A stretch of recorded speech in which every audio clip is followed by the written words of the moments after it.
Okay. Good evening and welcome to the Town of Otterburn Planning Board meeting of Wednesday, March 22nd, 2017. Now I'll call it to order at approximately 7:08 p.m.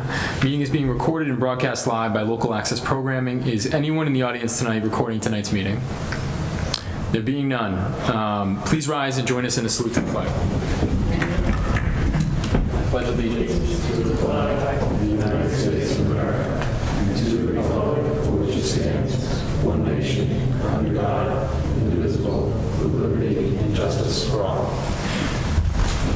Thank you. At this time, I'd just like to remind the audience, applicants, town administration, and planning board members to please refrain from asking questions in regards to all matters without first being granted consent by the chair. The first item on our agenda this evening is 7 o'clock p.m. hearing on Eastland Partners requesting an approval of definitive subdivision plan containing approximately 60 acres of land for residential development in Auburn with access from Blaker Street. The applicant, please reapproach. Welcome back.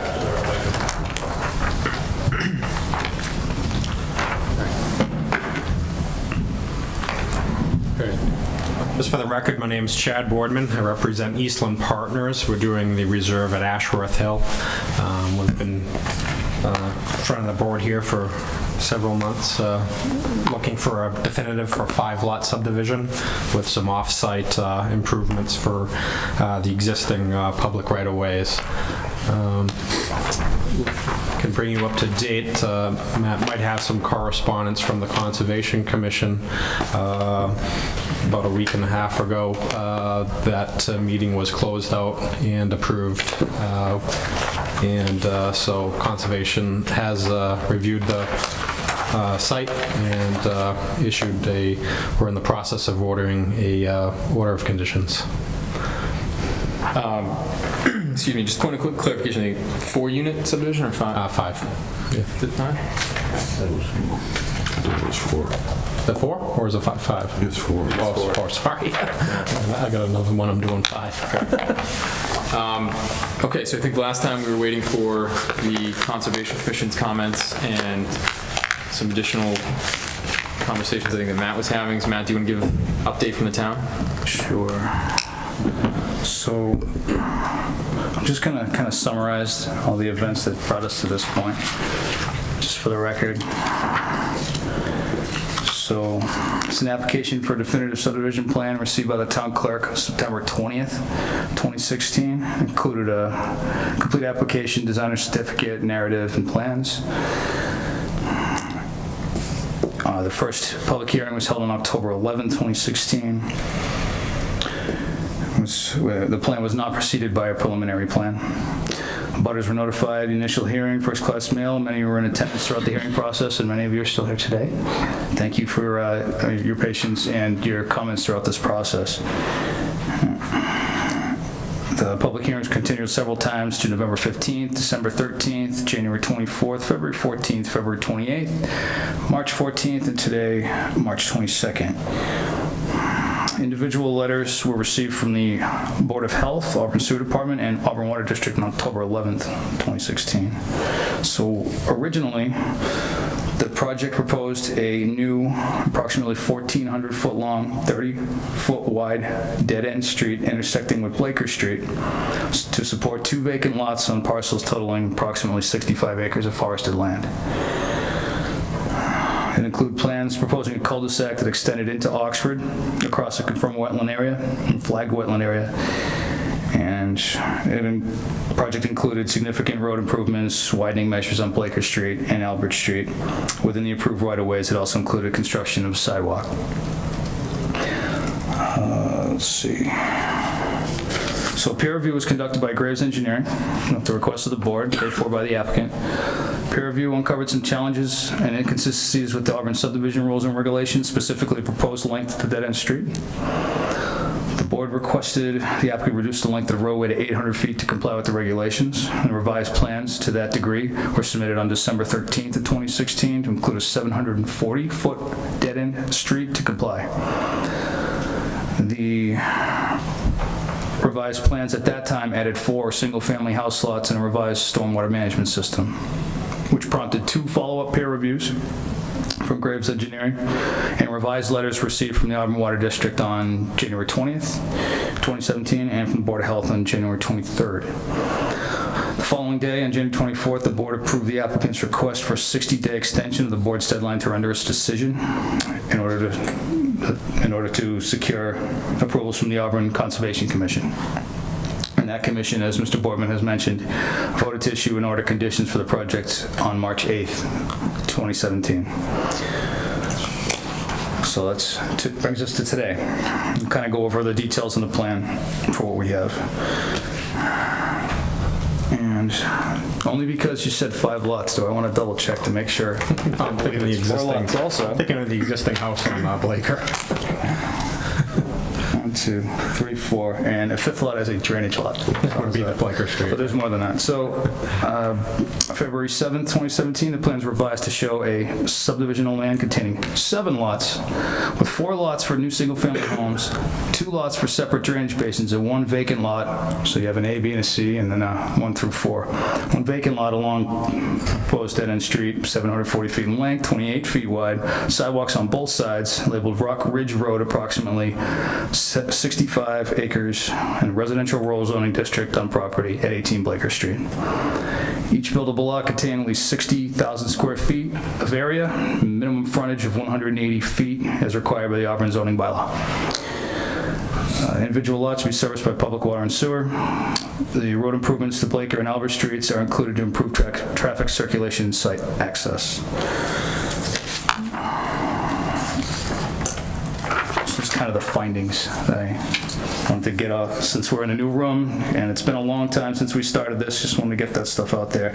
At the last meeting, we reviewed the final peer review together with the applicant engineer Pete Lavoie from G&H.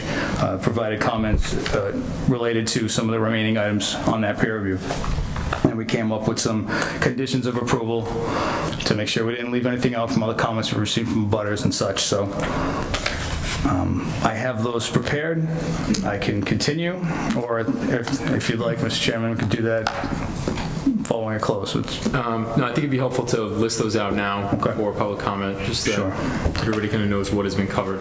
So some of these are extracted right from our standard subdivision regulations and conditions. So the applicant shall abide by all requirements of subdivision control law. The applicant shall abide by the approvals and requirements of all other town boards, departments, and commissions. These are pretty standard at the beginning. The applicant shall construct the development according to the approved plan, and any future modification to the approved plans, apart from any conditions set forth by this decision, must be formally submitted to the planning board for review. Subdivision is limited to 7 lots, 4 single-family homes, 2 drainage, and 1 vacant. As depicted on the approved plan, any further division of lots cannot be done without a formal modification to the approved plan. Those 7 lots comprise the 60 acres. Correct. Yeah. The applicant shall be required to submit 3 proposed street names in order of preference to the town clerk for approval with input from the police and fire departments. The approved street name must be added to the plans prior to the planning board's endorsement of the plan. We talked about that earlier today, Mr. Boardman. Applicant shall be required to contact the town assessor, obtain street numbers for the 4 single-family house lots and the 1 vacant lot, and must add those numbers to the lot layout plans prior to the planning board's endorsement of the plan. The applicant shall ensure that all final recorded easement documents are provided to the planning board prior to the board's endorsement of the plan. The applicant shall have soil testing performed by a licensed soil evaluator in accordance with the stormwater management guidelines and witnessed by the town engineer or designated representative. Results of these tests and necessary modifications to the plans or stormwater analysis must be provided to the planning board prior to the endorsement of the plan. Almost there. The applicant shall apply for and secure a performance guarantee with the Auburn Planning Board in accordance with Section 3.3.12 of the Auburn Subdivision Rules and Regulations for the construction of the proposed roadway and the installation of municipal services within 2 years of the date of the definitive subdivision approval. Failure to apply for and secure a performance guarantee within the 2-year period shall result in the automatic rescission of the definitive subdivision approval. The applicant shall obtain approval from the town engineer to install appropriate street lighting. Construction vehicles shall not park within the right-of-way while loading or unloading materials in a manner which hinders traffic circulation unless a police detail is approved by the chief of police. Construction vehicles must enter and exit the site using Albert Street and shall not enter or exit the property via Tinker Hill Road. The deeds for easements, the new road, and drainage parcels shall be conveyed to the town of Auburn through town meeting vote prior to release of performance bonds. And construction hours, which are still up for discussion, shall be limited to 8 a.m. to 4:30 p.m. Monday through Friday, 8:30 a.m. to 12 p.m. on Saturdays, and no work to be performed on Sundays or holidays. That's the compilation of conditions I've gathered from all the feedback from the abutters, the meeting, the applicant, and if I have missed anything, please let me know. If there's anything that we've discussed in the past, I'd like to hear, so that the board can consider those. Sure. So is there any, there's a lot of in there, so is there any applicant comment following that? Or? Not right off the bat. The hours of operation, open for discussion, of course. On another note, Jason was present when it was opened, right? Correct. Yeah. Okay. You still have 3 eligible votes here. Yeah. We need all 3 if you wish to pursue close of a hearing. We just tonight. have to continue, or we'd continue to next week. Or you can continue to try to gather votes, but one thing through the chair is that this will be Mr. Weaver's last meeting. Okay. He is effectively submitted resignation after this. You are missing 2 members. Right. Exactly. Steinhilber and Mr. Faber are both not here, so Okay. at a future meeting, you could have 4 votes Right. maximum. Okay. Okay, so did you want to suggest something on the construction hours, or? Well, typically, I understand even the abutters' points. At times, a lot of towns do the old 7 to 5 thing. A lot of times, you have the oil truck guy show up at 6:45. So I understand that does happen, but 8's a little later. 7:30 would be wonderful, actually, quite honestly. For start time. Yeah. Sure, I just want to reiterate something that happened at the last meeting, and folks raised concerns about the school buses and the times in which the buses go through the area. There's a 6:30 bus, there was a 7:30 bus, and there was an 8 o'clock bus. And I think we discussed that nothing takes place after 8, so 8 seemed more appropriate. Right, and 8 is our standard time. Okay, so is there any board comment? John or Ronnie? No, I'm all set with 8. Couple quick questions. Has the road name been approved? Pick 3 names. Through the chair, not yet. It would have to be done prior to the endorsement of the plan and added to the plan before it's recorded, so, You had 3 or 4 things met that said prior to endorsement, yes. so will he be able to do that? He won't be able to do that until, or can he do it tonight? No, well, Have to come back. endorsement of the plan isn't the vote of the decision. It's when the Mylars are signed after a performance guarantee is established. So they would have time to meet those criteria, submit the updated plans, and these are housekeeping things, really. They're not going to change the overall layout of the plan for that matter. What's the outside deadline for that? For after the board were to render a decision, Right, to sign. there would be a 2-year period for them to try to secure a performance guarantee, and that's one of the conditions I read off earlier. Okay, so it's very, yeah, okay. Correct. Yep, Relating to the performance guarantee prior to endorsement, does that mean, can we do it before I'd come to release lots, construct? Could we rephrase it potentially that way? Through the chair, so it's easy to confuse the performance guarantee with a cash bond. So this wouldn't be financially driven at all. This is just executing a covenant to put the Just the hold on the okay, land. That's totally fine. I thought it was like a Right. tripartite agreement. Okay. Correct. That would come prior to the lot release afterwards. Totally acceptable. Yeah. Sure. so I think my comment on the plan would be, I think we've come a long way on this plan. I think the first plan, and a reminder that the only thing that the board can discuss or consider particular is what's in front of us, and what's in front of us is a 4-unit subdivision right now. The initial plan had a roadway that extended beyond a wetland without providing any additional access to any additional lots. It also extended into a new town without really showing any justification or reason for that to be there at this time. The current plan, meets all the subdivision guidelines. It has been peer reviewed. It's for a relatively small 4-unit subdivision, and it again meets all the guidelines. So I think, in my opinion, I appreciate working through the process and making those adjustments and being respectful of the neighbors in that process. So appreciate your consideration on that. Thank you. Any other board comment before we open it for public comment? Ron, good. Sorry. Okay, is there any public comment? Mark, just quickly, Mark, address yourself to everybody else who doesn't know you.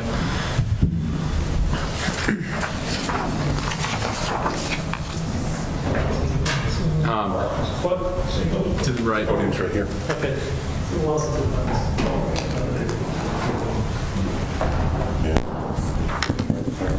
Okay. All right. Wait a second. This one? Where'd it go? Mark Bernal, 4 Field Street. At that intersection, Route 20, is there, I don't know if right now, is there pedestrian lights on each corner of the intersection that goes over Hill Street with the audio sound? Matt, do you know? Through the chair, I don't know personally, but this project doesn't propose the improvements there because that was already done through the Transportation Improvement Project through the state. I believe the extent of the reach of the improvements of this project are approximately, is it 200 feet shy of that intersection? That's correct. Just about? Yeah. Okay. So this project wouldn't affect the intersection there. And there'll be a cul-de-sac there, right? So big vehicles can turn around? Correct. So the fire and maybe someday a Worcester Regional Transit Authority bus, but you never know. Okay, thank you. Sure. Thank you, Mark. Any additional public comment? Yeah, Mr. Lassard.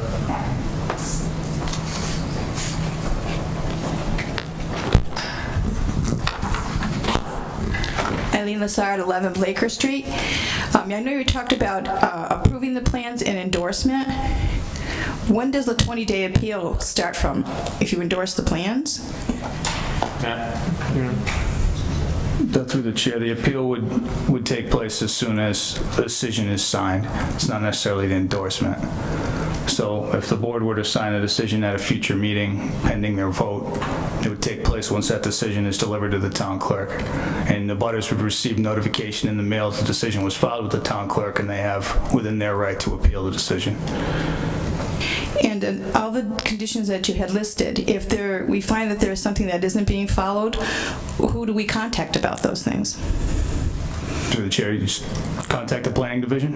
We'll inform the planning board if we can't get in touch with the applicant. We'll try to rectify any of the issues with the applicant directly. If they're not responsive, they'll come to the board, who at that time could issue a cease and desist if necessary. So, or at least a stop work order. Sorry, not a cease and desist. But we try to work those out directly with the applicants if we can first.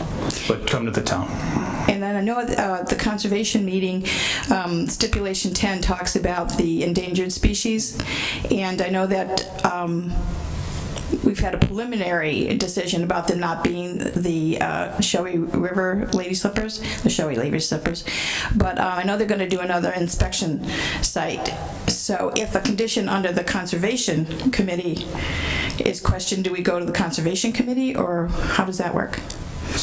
Through the chair, the Conservation Commission has a little more authority than the planning board. They can issue cease and desist if some of their conditions or any of their work is not followed to the plan. So you would notify Sheila Conroy in our office, who's across the hall right now at the Conservation Commission, but she will get in touch with the chairman directly, who would visit the site, witness to see if it's a violation of the plan, and issue a cease and desist on the site. All right, thank you very much. Sure. In any event, if there were any issues, you can always contact Matt after the meeting, and he can direct you within the town. Of course. Thank you. Is there any additional public comment? Okay. Any final applicant comment? No, I'd just like to thank everybody at the board of bearing with us and working through this project here. Okay, so you looking for a motion to close the public hearing? I'll make that motion. I'll second it. Okay. All those in favor? Aye. Okay, and then I would be, is there any final member discussion? Did you have something, Matt? Just procedural, point of order, we do have 3 waivers to vote on before the decision. Correct, okay. Okay, so why don't we take up the first waiver? These can be done as part of one motion, but I'll read off what the waivers are, and they're listed on the plan as they're supposed to be. So they're requesting a waiver of section 3.3.2.1. That's for the scale to be 1 inch equals 80 feet instead of 1 inch equals 40 feet, given it's a large area. Section 3.3.2.1T for staking the center line at the time of the submittal for the proposed roadway. And section 3.3.2.1Q for location of existing trees over 12 inches in diameter and 4 feet above grade. I think those are all pretty reasonable, Ron or John? No problem with it. Okay. So is there a motion to approve the waivers? I'll make the motion to approve the waivers. Okay. Second. All those in favor? Aye. Okay. And Matt, do you want to propose some language for a motion to approve for a board member to consider? Sure, and I don't know if I should read off all the conditions again, but it'd be a motion to approve with the aforementioned conditions as earlier stated by the town planner. Anybody have any questions on those? No. Okay. I'll make the motion. Okay. I'll second it. Okay. All those in favor? Aye. Okay, so it's 3-0. Okay, so the decision is, well, it's almost done, but will be available for board members to sign at the next meeting, which is next week. It's Wednesday, another Wednesday, March 29th, because special town meeting is the 28th. I know, Jonathan, you won't be here, but I'll stop in. you may be able to stop in on one of the longer days, the Monday, and put the pen to paper. So the vote passes 3-0, and the decision, once signed at the following meeting, will be available to town clerk's office, assuming that would be Thursday, March 30th, and available for pickup. And we'll send out abutter notifications also.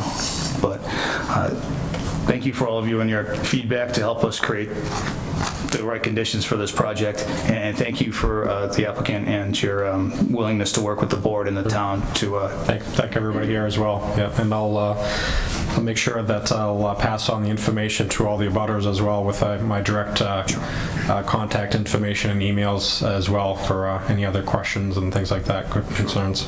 Terrific. Appreciate that. And I know we've talked about it in the past, but should anything future happen on the project, you can always contact Matt with any questions about how to stay informed and participate in those. I appreciate all the neighbors being not only involved and engaged, but persistent as well and showing up in every meeting for what's been probably 5 months. So thank you.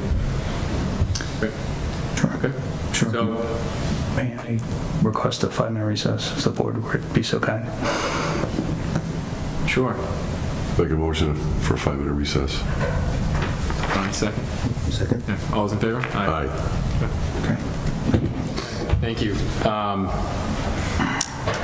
So our next application is a 705 application for Sparhawk Realty LLC requesting site plan approval.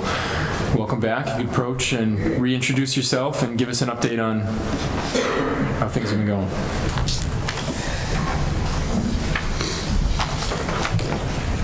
Good evening. I'm Keith Sparhawk with the property on Tree Jerome Ave. Hi, So we're looking up to put up a metal building. Hi, YZ Ted, one of the engineers from HS&T Group. We received comment letters back from Queens Engineering Inc. For the stormwater management review for the site, and we've addressed the comment based on the Queens peer reviews. It was submitted back in Tuesday afternoon, and I received another set of comment letters back from Queens, which I have already revised based on those reviews. I do have a revised plans, which I have already submitted the PDF copy to Matt. Matt, do you want a comment from the town? to you. You can pass those down if you want.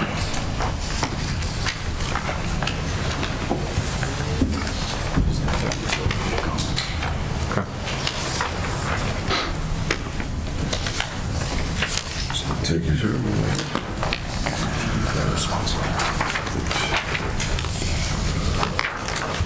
Seeing as there's only 5 of these, and we're just getting them, would you walk through each one of them for us? Yeah, sure.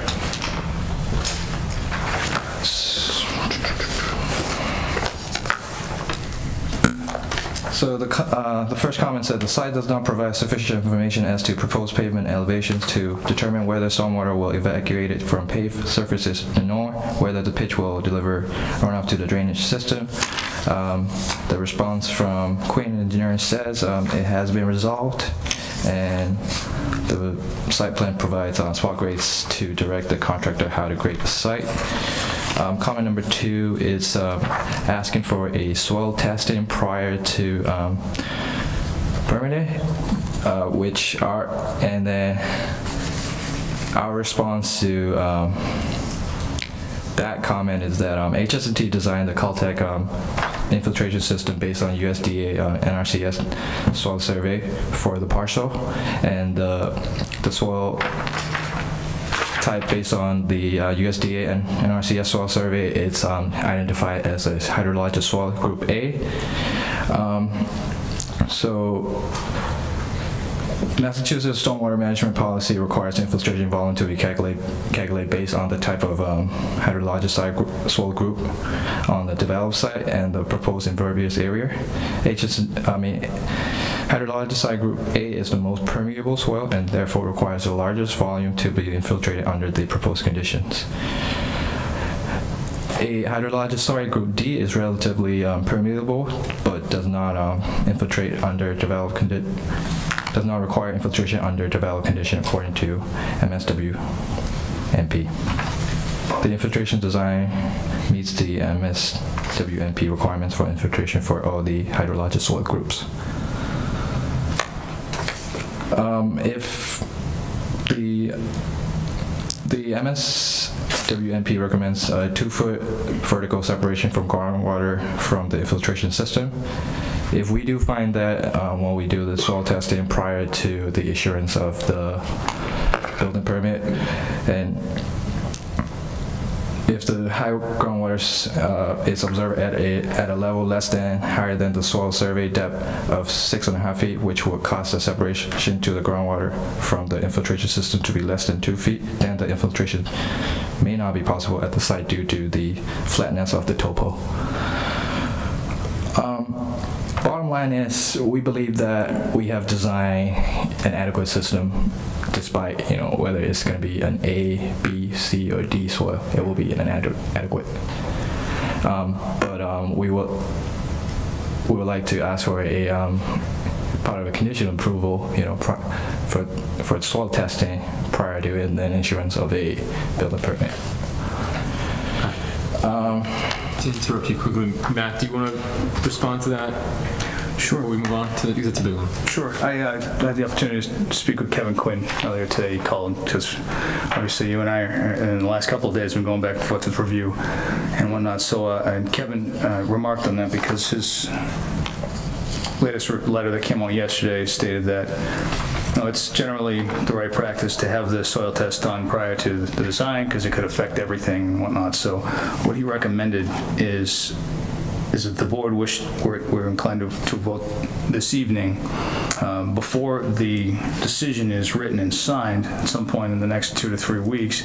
Could these soil tests be done so that work is finished before the decision is signed? Mm-hmm. And he'd more recommend that route than if the board were to approve a plan, then the test would be done with the risk that it could alter the system. So, in which case, the applicant would have to start over, essentially, right? With it, yeah, potentially, which would be worse. So, right. Okay. And the only reason being, in a lot of cases, when you have the standard data, that's one thing. But I guess his feeling is, with this being at the bottom of the hill, the street with the poor drainage already, there's a chance at a high groundwater table, and you don't know without the test hole. So it's something that they wanted to know or didn't feel comfortable usually when that takes place prior to the plan being approved. So that could be a potential condition of approval.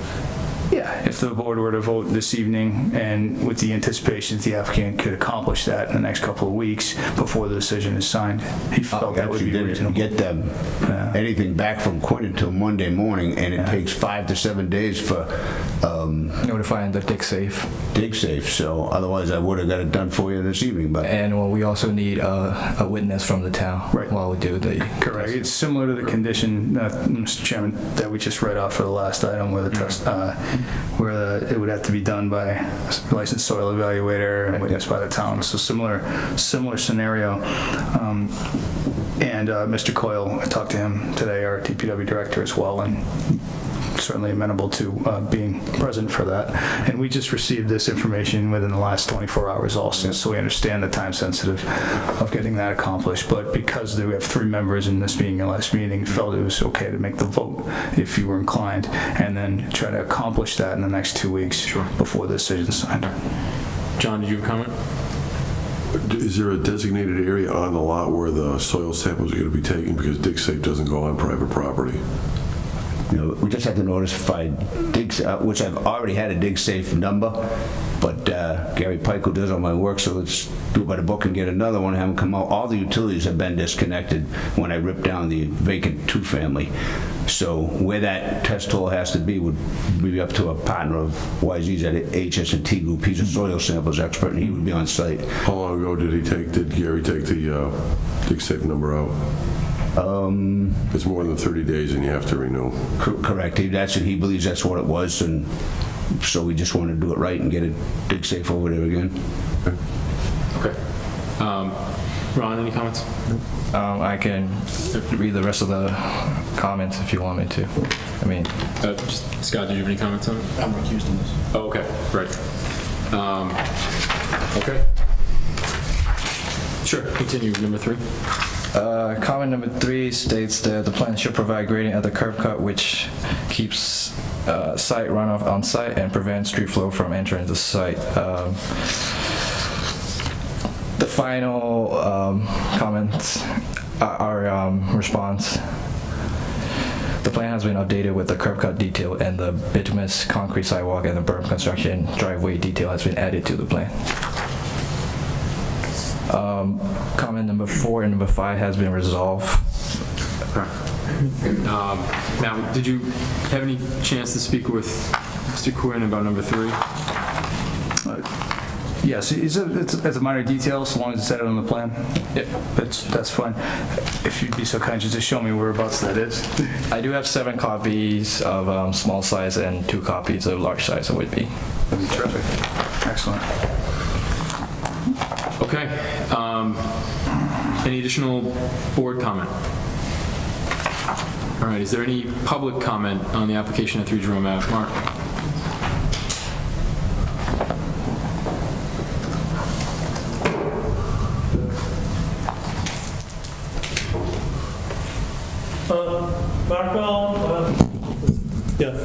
Mark Bell, Town Meeting, Precinct 4. Your land is in my district. Your snow plan, you push snow into the telephone pole. It's on Southbridge Street. I'd also like to see a nice granite curving on that sidewalk too. And if you're doing damage to the sidewalk, it's on Jerome Ave, repair that. And your sign plan, your lighting plan, screening, because there's a residential area too. And hours of operation too, please. My hours of operation are generally from anywhere from 7 to 7:30 in the morning till 4, hopefully sooner, because I'm getting a little old. But I actually do take care of that whole corner. I actually plow it with my Bobcat to clean the sidewalk, and I've actually helped you a couple of times across the street, Mark. Yes, you have, yeah. Well, it's difficult, yeah. I do walk the area a lot. Yeah, I know. get the See it all bus, the time. or go down to the pizza place, so, Yep. okay. Yeah, I take care of it, sir, best as I can. And what about your lighting and screening? I have spotlights on all four corners of the existing building, and there's gonna be spotlights on the new building. So it's not gonna shine into the residents? No, sir. Nope. Okay. Can you make that building look like a house? Because that was a house. I've lived most of my life, my whole life in the hill, so on the hill. Yeah, Warfield Street.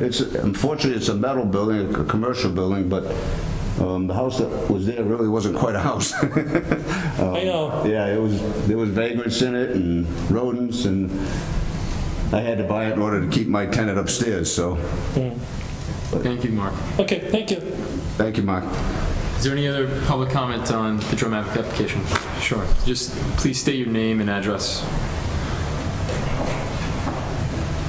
Maureen DuBois, 19 Southbridge Street. I own 15 and 19, and I'm across the street from Mr. Sparhawk. My question is more with the drainage issues that already exist there. And is the town have anything in place to correct the damage that they've already done? Matt, do you have Regarding damage done, is this something you're proposing the town has done damage to, or the applicant? Just curious. Just to give you a little history, my property has been in my late husband's family for 125 years, so there's nobody that knows anything more about that area than I do. When the town went in several years ago and redid Jerome Ave, the stream that comes through on my neighbor's property, they redirected the end of that stream that used to go underneath and eventually make its way to the Blackstone. They now have it going into the drain, and from the minute they did that, whenever we get heavy rains now, it can't handle the volume of water coming down Jerome Ave as well as the volume of water coming down the stream.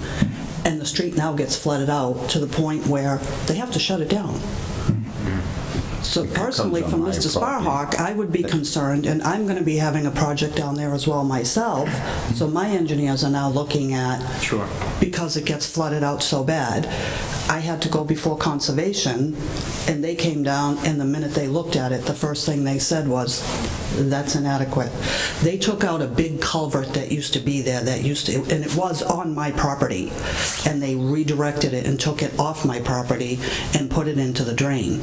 And like I said, the volume of water that's coming down that stream, they just have a little tiny plastic pipe there that has collapsed a number of times. My son climbs in there and cleans it all out and digs it all out and opens it back up, because if it doesn't, then everybody in the neighborhood takes on water. The house that he took down took on raw sewage. The house on the corner of Jerome and Southbridge takes on water. The nurse across the street on Southbridge takes on water. Everybody has said to me, have you gone into town engineer? Yep, talked to him before. He claims it's adequate, but yet I meet with conservation and they walk up there and they say it's not adequate. It can't handle the volume of water that comes down the street as well as in that stream. And personally, this was a goof that the town made, and it made it years ago, and it's done nothing to correct it. So, this is a conversation that came up earlier on in this application, I believe, too, and I believe Bill Coyle may have been at that meeting. I think it may be prudent to have Matt see if you could try to have some type of meeting with Bill to go down there and see if there's anything the town can do. Unfortunately, it's not something that's really tied to this application. I think it's part of why we've been trying to make sure that the hydrology for this site was reviewed, which it has now been, and ensuring that the test pits are being done before the application's approved. So, limited as to what we can accomplish from the planning board perspective, but I'd definitely try to persuade Matt right now to maybe Matt can engage a meeting with you and the town engineer and some of the other neighbors to look at future developments and try to figure out how we accommodate the drainage in the area. Okay, thank you. Thank you. Is there any additional comment on Jerome Ave? Okay, being none. Any additional board comment? Town comment? Matt? And thank you for the comments, and you're right, Mr. Weaver, we had discussed some of these things in the past, and you mentioned how Jerome's system currently is in poor state even prior to this project being in front of us. Right. And Yes. maybe it is, as you recommended, an opportunity for the town and the DPW to improve that system while Mr. Sparhawk's project's under construction. You can accomplish them both at the same time. So it's certainly a good idea to pitch to DPW. You just nominated Matt to organize that meeting. Poor Matt. Like he doesn't have enough time. Great, so with those comments in, we look for a motion to close the public hearing. I'll make that motion. Is there a I'll second it. Okay, all those in favor? Aye. And then, is there any additional comment from the board members? Okay. Then, I'm going to look to Matt for a suggested motion. Okay. I'll take a standard motion, and then we can talk about conditions. Should be a motion to approve with conditions, and then we can talk about conditions. So is there a motion to approve with conditions? I'll make a motion to approve with conditions. Second.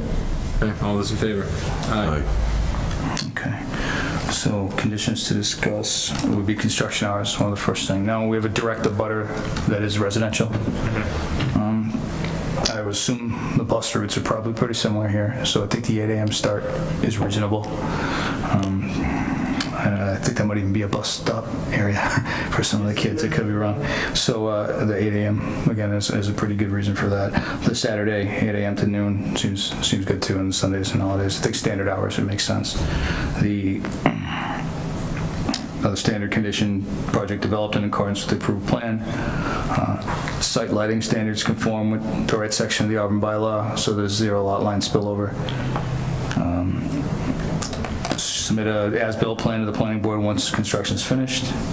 And this is in the Asian Longhorn Beetle District, so this must abide by all regulations, the 11th amended order for Asian Longhorn Beetle. And Doing the test of real. and then, exactly, the comment from Quinn Engineering regarding item 2. And that would be to have the applicant ensure that a licensed soil evaluator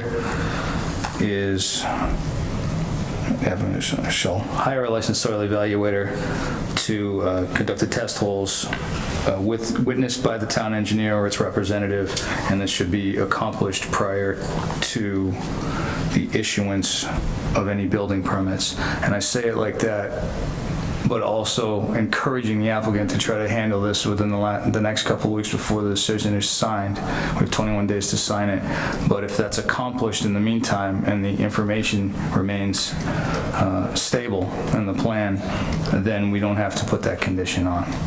But I would say it as prior to any building permits for the time being, but encourage that the test bits get done. I'll get it done for you. Okay. Okay. Is there a motion to... Just be looking, is there any disagreement from the board? Okay. Is any other conditions? I'll make a motion to approve with those conditions. I'll second it. All those in favor? Aye. Okay. Good luck. Great. Okay, thank you very much for your time again. Thank you. So I will draft this. I'll try to have it ready for the next meeting. That'd be next week. But that might not give you enough time to do the test bits, so I'm hoping by our April 11th meeting to have this signed, so that gives you some time to take care of that. What day next week is the meeting? It's Wednesday. That's assuming it's accomplished and the report's provided to the board. So, We'll make it work. best efforts appreciated, of course. And if you can, great. I'll try to have the decision ready for that meeting anyway. But if not, still have more time to carry over to the next meeting. So, Thank you. Best of luck. Thank you. Next hearing is a 710 application from TAC Realty LLC requesting site plan approval under section 3.2.7.1.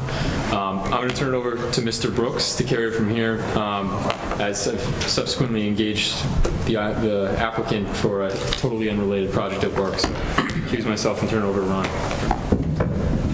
Chairman, sir.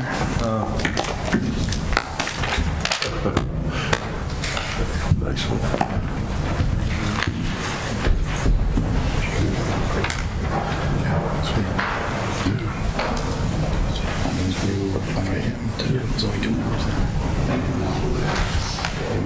But I do need...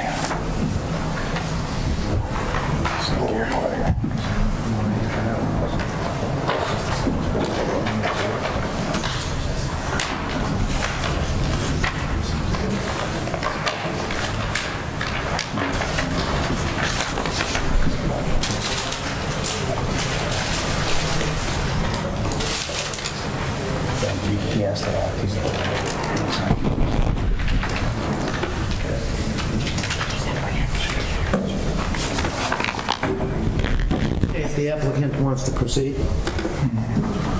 And Scott is an associate member, but he'll be listening in and he can vote. Yeah, he's eligible to vote, so you have 3 votes. Oh, he is, okay. We were just discussing that Yep. internally here. Thank you.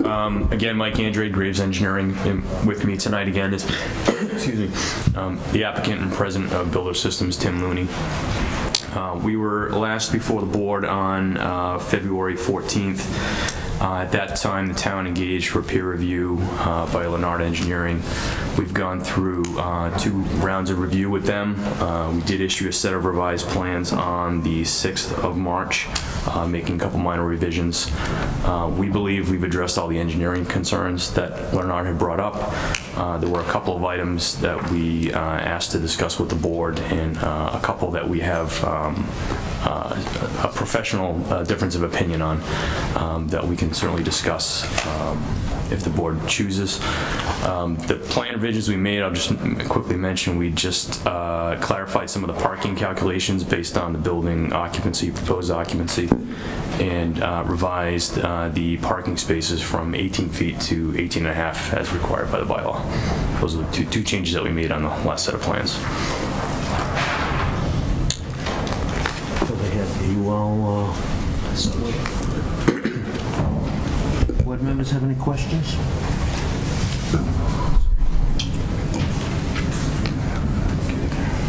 Sure, everyone has the right. March 9th or something. There you go.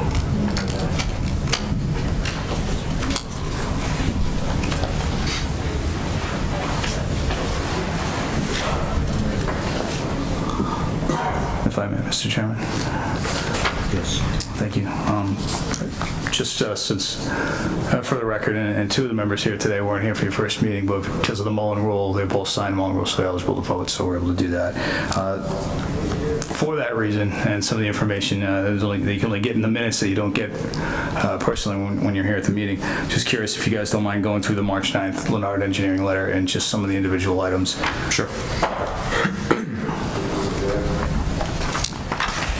So I'll just, if it's okay with the board, I'll summarize some of these that are acknowledged, and can talk more in detail about the ones that need further discussion. So the first comment was on a lighting plan. We didn't submit one.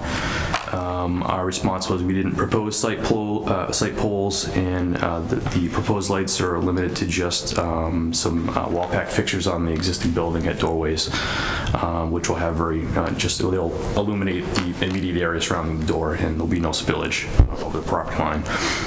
And Leonard acknowledged that comment. The second comment was with regard to handicap spaces and their location. Leonard initially believed that the upper parking lot, the new parking lot, required its own handicap spaces. Our response was that the Mass AAB regulations require the handicap spaces be located nearest to the entrance, which is in the lower parking lot. So that's where we proposed them. And they still had a question on whether the upper lot required its own parking space still. We disagree on that one. Frankly, a professional disagreement there. We don't think that upper parking lot requires any spaces, and we provided the spaces we felt required at the lower lot. Number 3 was the question about the parking space length, and as I mentioned, we did make that change to make them 18.5 feet long. That was just an oversight on the original plan. It really didn't impact the site whatsoever.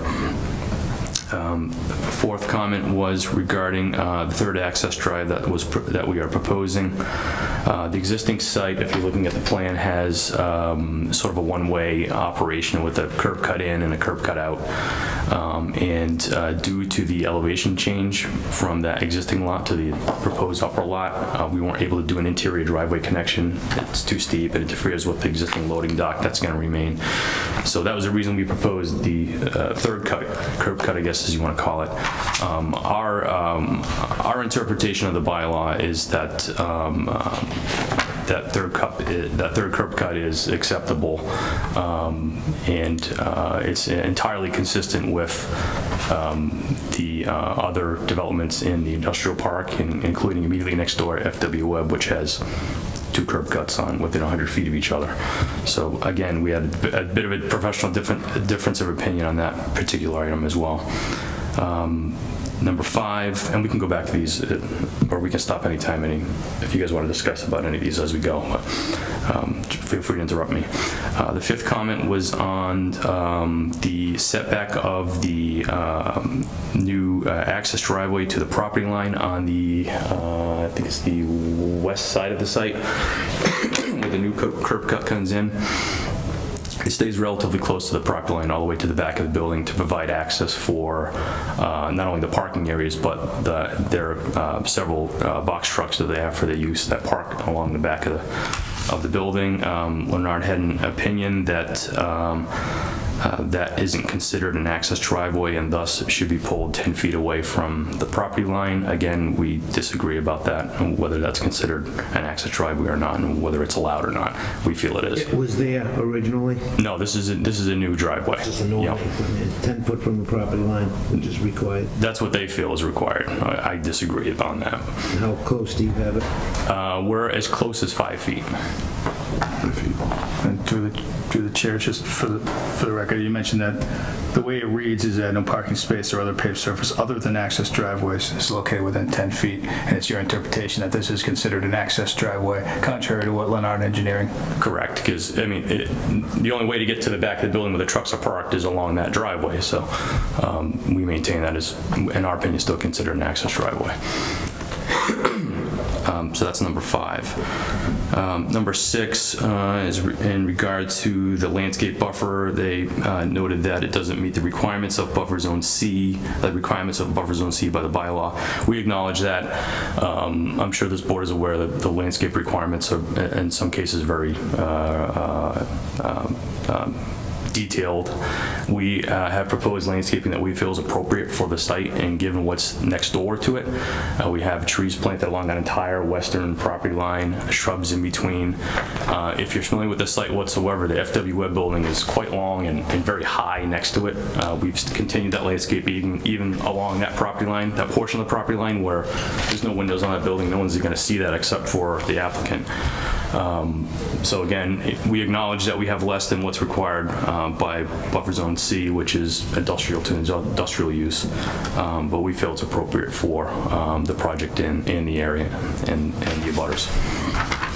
That's number 6. Number 7 is regarding the location of our handicap accessible signs and some landscaping are in an existing island along Sword Street that is partially within the Sword Street right of way. We acknowledge that. We aren't changing that configuration. Any maintenance that needs to be done to those shrubs or signage, certainly the applicant and the owner will do. If there needs to be a formal agreement to that effect, that's fine. We can do that.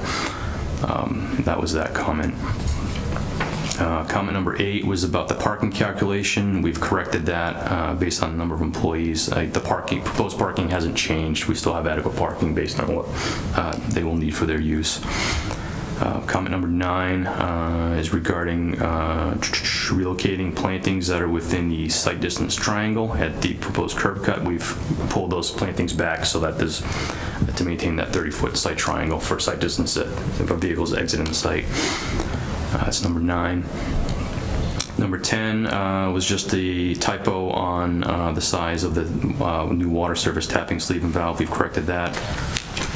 Number 11 was sort of a lengthy comment about the modeling of the hydrology, and without boring you on the details, I'll summarize this, that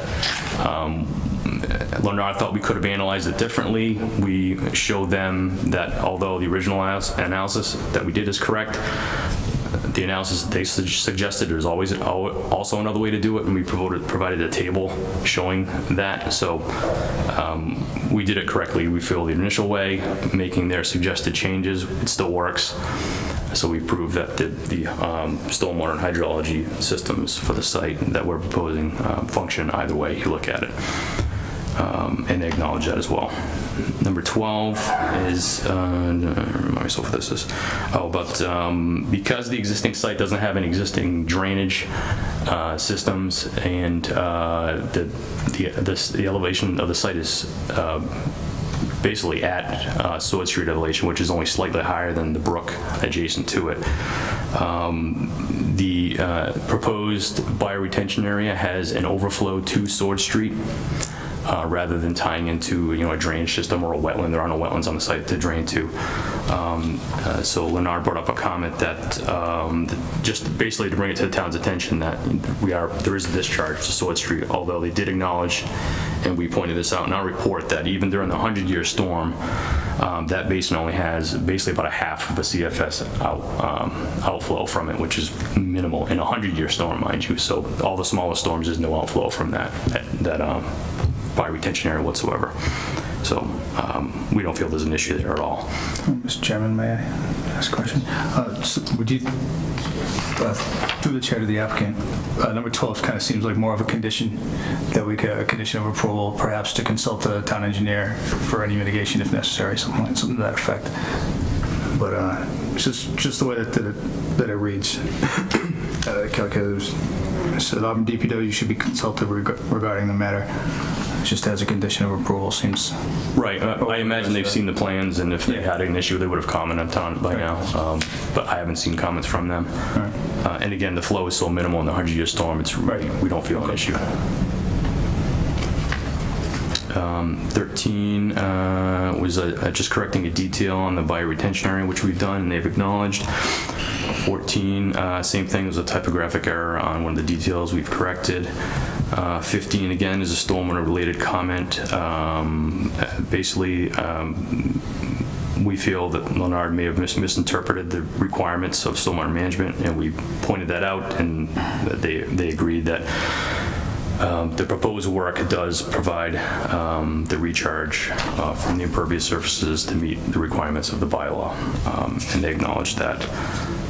And 16 was with regard to, again, a stormwater comment on TSS removal for the proposed work versus the existing work. And after an explanation, they agreed that what we had proposed initially was correct as well.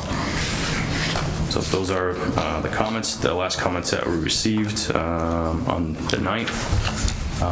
Certainly can talk about any more of those if you like, or anything else. Any board members have any questions? No. Yep. Do you want to do something with number 12? If I may, Mr. Chairman, could we go back to number 4? I'm sorry, I was rustling things around trying to get organized, and that one seemed to be Yes. a concern where between a one-way and full access driveways, zoning relief may be required. I just wanted to kind of hear your opinion on that, because I'm sorry, I apologize. I was getting organized. Yeah. Our belief is that the intent of that section of the bylaw is to limit the number of what we call full access driveways, which is a 2-access driveway in any particular project. So the bylaw reads that you're allowed a certain number of curb cuts based on the amount of frontage you have. Okay, the site existing has 2 curb cuts, although they are one-way. Our proposed curb cut is a full access 2-way, which is within, I think it's within about 100 feet. So by the letter of the bylaw, we would need more frontage to have that third curb cut. But my opinion of it is, based on the fact that, I mean, it comes down to a safety issue is how we look at it, is that the existing curb cuts being one way, and they're going to be painted and clarified that they are one way. The distance from that exiting curb cut to the proposed curb cut is 100 feet on a fairly straight section of the road.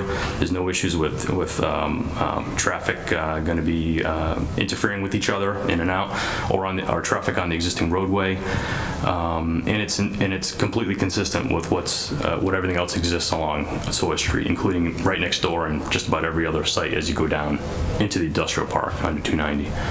So, my feeling is that if this board had an opinion that, well, that might need zoning relief, I feel it's just an exercise, really. We go to the zoning board. I'm positive they would grant it. We'd just be back here in a month or so, whatever, and it's just an exercise. Really. I'm all right with it. I don't know how the other board members feel.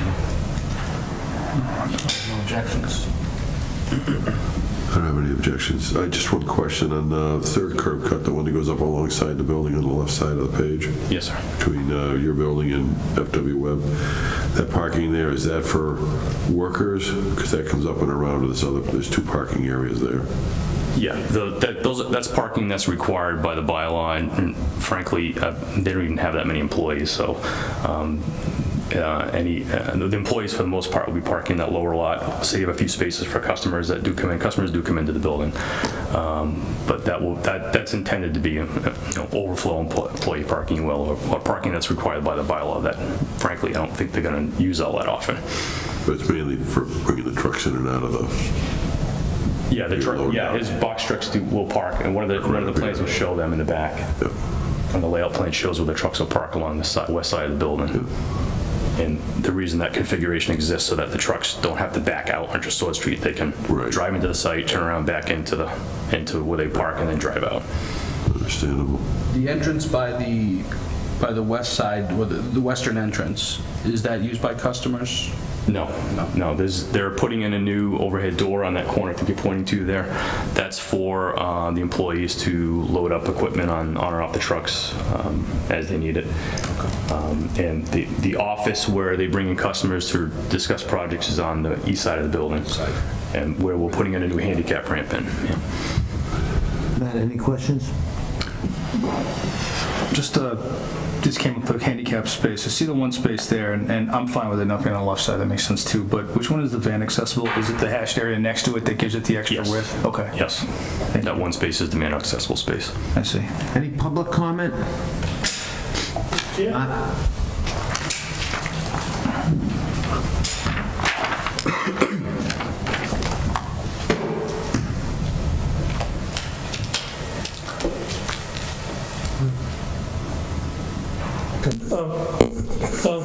Mark Mel, town meeting member.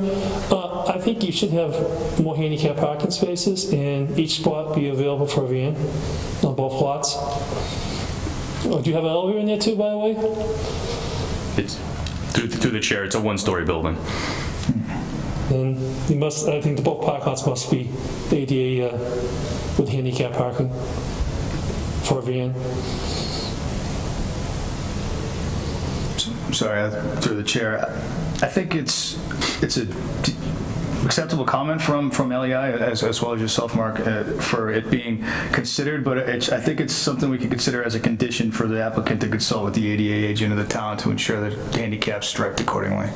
And if they want it in both lots, then you'd stripe it that way. And I'm fairly confident that I'll prove that it's not required. And sure. How many parking spaces you got? It goes by that too. Yeah, I understand. So we provided the number of handicap parking spaces that are required based on the total number of spaces. And how many are those, please? 22, I believe. I can read it. It's right. It's through the chair. It's right on the plan. There's 23 provided. There's one handicap accessible with the van accessible. The total is 23. And it's 12 per the net square foot of office space, and then you have 1 per employee, 1 space per 2,000 net square feet. And it ends up at 23 total. It meets the requirements of the bylaws. Can you make both spots vans then? I think through the chair, it'd be reasonable just for us to, possibly as a condition of approval, just ask them to consult with the ADA compliance officer, and ensure that it's acceptable per the ADA standard. That's fine. Who is that in the town? I believe there's 2. It's our building commissioner, and I believe civil engineer may also be certified. But our compliance officer by title is our building commissioner, and it's Caleb Moody. If I just do the chair again, I point out I believe has been provided a copy of the plans as well, and I haven't seen a comment from his office either on that issue. We'll still ask him to. Okay, thank you. Because you seem like you don't have enough spaces for enough parking. Of course. You need a lot of handicaps sometimes. You never know. Okay, thanks. Sure. Any other public comment? I just have one more question. Through the chair. I'm not familiar with the requirement for the size of the domestic service, but a 1-inch water service for a building this size, just want to make sure that it's big enough. Yeah. The fire service is at 6 inches, I mean, that goes Yeah. without saying. So the water service, frankly, the office is what that will serve is, a relatively small office with a bathroom or 2 bathrooms. Yeah. So it's a similar service to you would have at your house, which is 1 inch generally, or smaller even in some cases. Oh, yeah.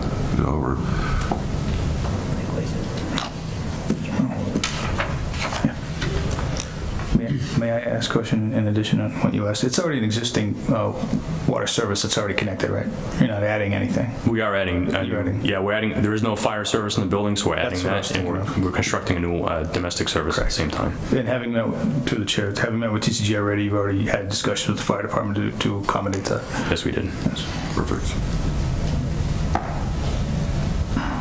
Do I have a motion to approve or disapprove? To close. To close, and then I'll make the motion to close. I'll second. all those in favor? Aye. Aye. Do I have a motion to approve or disapprove? I'll make the motion to approve based on the conditions about the ADA and consulting with the DPW director on the water drainage. Second. All those in favor? Aye. So that's 3. And usually when we approve conditions, I just go off the standard ones, just for the folks here. And the standard we can talk about the construction hours. And this is interior, with the parking lot's an industrial area, so the standard construction hours should be fine, unless you're looking to start earlier. It's not going to affect the neighbors. Would you like it? 8 to 4:30 Oh, 8 to during the 4:30. week, and 8:30 to 7 would be better if possible. I think it's reasonable. I'm sure buses pass through the area to get through, but they're not picking up kids. 7 to 4:30. Sure. On Saturday, 7 to 12. Okay, Fair and enough. then there's still no work Sundays or holidays. Sundays are holidays. Abide by all approvals, conditions of state agencies or the town boards, departments, and commissions. Developed in accordance with the approved plan. Lighting standards conform with the appropriate section of the bylaw. Submit an as-built plan to the planning board once construction is completed. And I believe this is also in the Asian Longhorn Beetle district, so I don't think you're taking any trees down, but I still have to put it on there. But abide by all regulations, the 11th minute order for the quarantine area. And the ones that you mentioned, Mr. Regan, were the conditions regarding, yeah, was it correct? The condition for the check with the ADA compliance officer, correct? And DPW consultant for item 12. And I think that was all of them. 11 is just based on the calculation. 12 is... And the other item was number 7 to, you probably don't need it because you want to keep your business looking nice, but to maintain landscaping islands within the right of way. So, if there'd be a motion to add those conditions. Is there a Make the motion to add those conditions. Add those conditions. I'll second. All those in favor? Aye. Okay. There's a vote. Good luck. Thank you very much. Thank you very much, everyone. Thank you. This decision will be ready for next meeting. We'll have it signed. There's no appeal period for site plan approval, so this is stamped in on the 30th. You'd be good to go and get started with everything. So, If I could just give a thank you to Mr. Weaver for your service on the board, we appreciate it. On behalf of myself and Greaves Engineering, Thank you. Thank you. thank you. Pleasure. Thank you. Thanks, Ryan.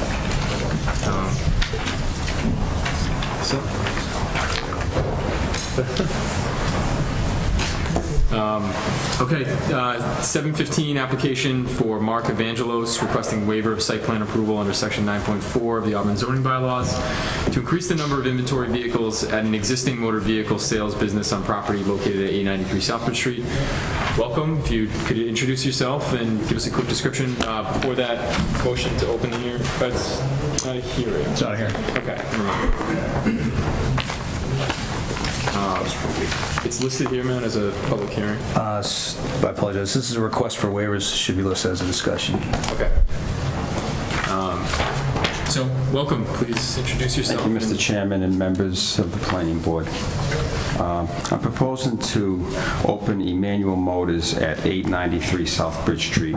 There's an existing car sales company currently there called K Auto Sales, whom is no longer there as of March 30th. I am proposing a 30-lot display vehicle license per the parking plan that I provided. I plan on doing general repairs and painting and yard cleaning and to enhance the property's appearance. I respectfully ask for your approval so I can open April 1st. It was when my rent starts. Okay. Last them to land. No, Matthew, town comment?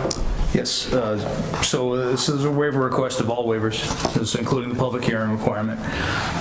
We have as a pre-existing site, pre-existing car sales business as well.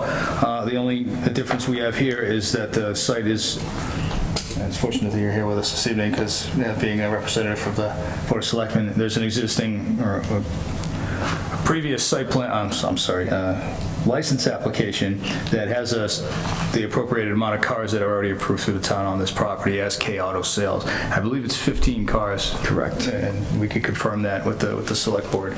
But what we have in front of us now is a plan to increase that. I believe it's to double it to add 30. But what we have is an aerial photograph showing lines on the pavement with proposed cars there, but I don't see the property boundaries. And as far as, even if we know where those are, if they're not on this plan, how can we tell if they're even on the right property? So having spoken with the applicant just before the meeting this evening to try to help him get his business in by April 1 is where his rent starts, it may be more appropriate for him to pursue the active 15 spaces and then pursue an expansion at a later date.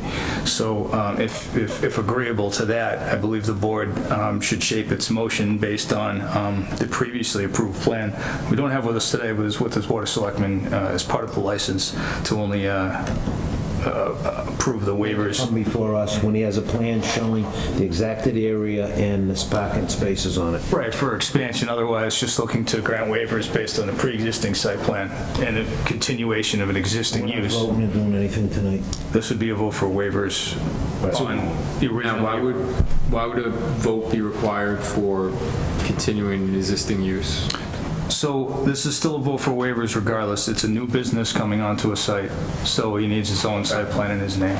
So, okay, so the transfer of title from one property to the other requires that in this case? Okay. Correct. Is that amenable to you? Yes, that's agreeable to me, absolutely. It's imperative that I get started April 1st, so that's wonderful if that can happen. And then later on, once I satisfy the site plan lot lines, which was...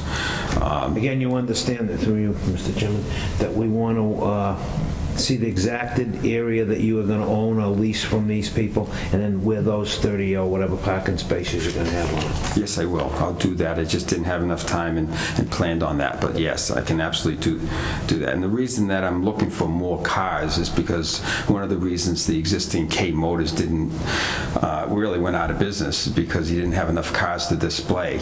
And so that is why I thought I would come in with more cars to be able to make it there.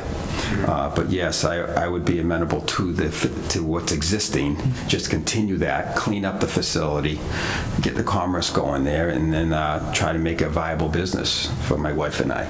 Okay. I'll make a motion that we approve it as the existing, as it sits with the existing site plan and waive the, grant all the waivers. Matt, did you have a comment before we? I can wait for a second for discussion. Is there a second? I'll second it. And then for discussion before we vote. Just for the record, this is one step in the process for the applicant. This is just the site plan waiver. There's still a license that I believe you've applied for with the Board of Selectmen with an upcoming hearing, and that's what would get you started. Okay, this is one step that they require you get before they give their approval. So that's scheduled for April 10th, if you have enough time to advertise, which I can work with you with that. April 10th, okay. Yeah. Sure. And I believe we had a DCG meeting, but snowstorm cancellation kind of messed that up for attendance and stuff. So the next DCG is April 5th. So assuming everything goes well, DCG, I would recommend using the previously approved plan in front of DCG instead of the 30 spaces. And this way you can get in there as soon as it looks like, well, the license could be drafted the following day. Do they sign it? Yeah, so if you get it approved on the 10th, I can give it to you on the 11th. So that's your first day you could officially open, would be the 11th. Okay. So we get a motion in a second. All those in favor? Aye. Okay. Good luck. Thank you. Appreciate that. Thank you, gentlemen. I've got a few things for this. That's really it. So. Sure. Okay. Hey, Pleasure, my friend. Yeah. see you. Yeah, you will. Okay. So, Matt, do you want a quick run through member discussions? Ronnie's going to excuse himself. Do you mind staying just for minutes on the 28th meeting? Yeah. Just to vote? Is there a motion to vote to approve the minutes of March 28th? February. That's what I meant. I'll make the motion to approve the minutes. All those in favor? Aye. All right. Okay. You don't have to stay for the 14th because you weren't here. Okay. So, While we're on the topic, is there a motion to approve the February 14th minutes? I'll make a motion to approve the February We cannot. 14th minutes. he was not here yet. Oh, so we can't vote on We it. gotta hold that one. Okay. Okay. Stuff for you. So that's all I have. That's it? Okay. Is there a motion to adjourn? I'll make that motion.